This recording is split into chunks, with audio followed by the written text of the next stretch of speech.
Kung di mo pa alam kung paano to gawin, tara sa CapCut, gawa natin ng tutorial.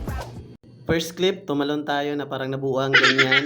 Din yung second clip, dapat po iba yung damit natin. Din gayahin lang natin yung ginawa natin. Kung meron ka na yan, punta na tayo sa CapCut. So dito po, na-export na natin yung dalawang clip natin. So focus po tayo sa first clip ha.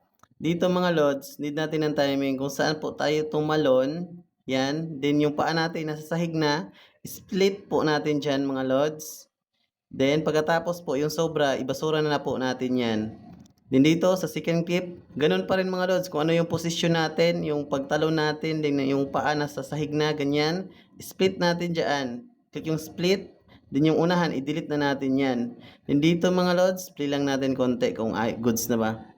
Yun, medyo maganda yung transition natin mga lods, nasa timing. Pagkatapos po, click po natin yung second clip natin mga lods. Click nyo yung big screen sa gilid. Pagkatapos, screenshot nyo po. Ganyan. Pagkatapos may screenshot mga lods, back muna tayo mga lods. Exit muna tayo ha. Punta po tayo sa expand, then remove background. Dito po, ilagay nyo po yung image na gusto nyong tanggalan ng background. Then dito mga lods, hayaan nyo lang ma-generate.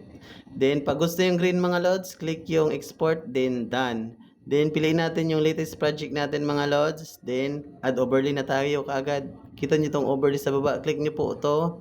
Then ilagay nyo po yung picture na walang background ha. Yung ginawa natin kanina. Then i-drag natin doon sa unahan.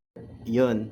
Then ilagay natin yung playhead sa gitna mga lods. Ganyan. Then paliitin natin yung natanggalan natin ng background. Isakto nyo lang po kung gaano kalaki yung image natin. Then lagay ka ng keyframe.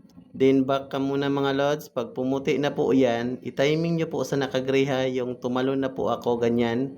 Then i-drag nyo po yung naka-overlay doon sa gilid. Itago nyo po sa screen.